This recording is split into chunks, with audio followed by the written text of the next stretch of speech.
Many people believe that Plato's teachings prove that Atlantis was a real place. However, Plato also discussed and taught about werewolves and ghosts as realities. Did Plato mean all three existed as facts?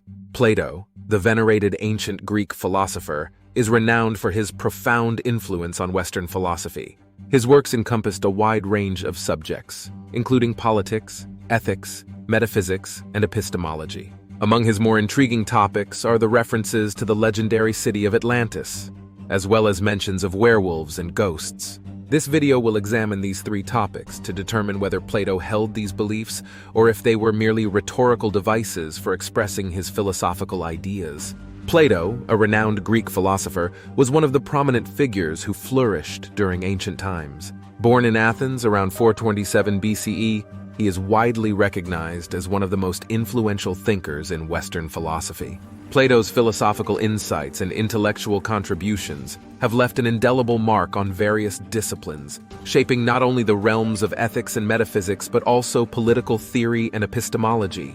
Throughout his life, Plato engaged in profound discussions that delved into fundamental questions about existence, knowledge, morality, and society. His teachings were rooted in his belief that there existed a higher realm of eternal truths beyond what we perceive with our senses, a concept known as the forms. According to Plato's philosophy, these abstract entities held ultimate reality and provided an ideal blueprint for understanding the physical world. Plato's dialogues, Timaeus and Critias, delve into the intriguing tale of Atlantis, an advanced civilization that thrived in a realm beyond what was known as the Pillars of Hercules.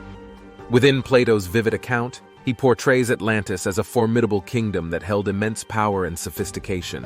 However, things took a dramatic turn for the worse when they lost favor with the gods, which led to their eventual demise at the hands of the ocean's vast depths. This catastrophic event served as punishment for their excessive pride. The narrative surrounding Atlantis has ignited intense scholarly discourse throughout history.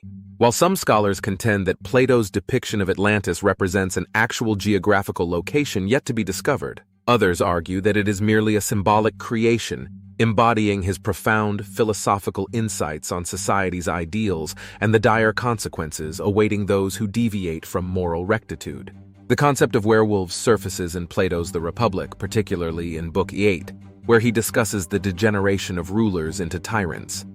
He uses the metaphor of a man who puts on a beast's hide to transform into a wolf, a metaphor for a man's transformation into a tyrant. Plato recorded how to become a werewolf in his classic book, The Republic. He wrote, "The story goes that he who tastes of the one bit of human entrails minced up with those of other victims is inevitably transformed into a wolf."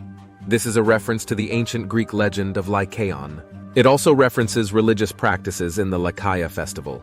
The mention of the ancient Greek legend of Lycaon sparks curiosity about how it relates to Plato's ideas.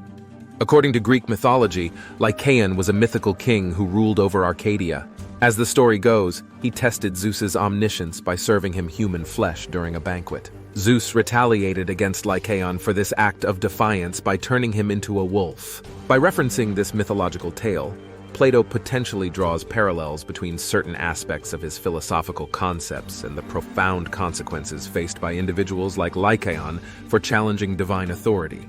This allusion invites readers to explore further connections between morality, hubris, and divine intervention within Plato's works. Moreover, the text highlights that it also references religious practices associated with the Laaya Festival.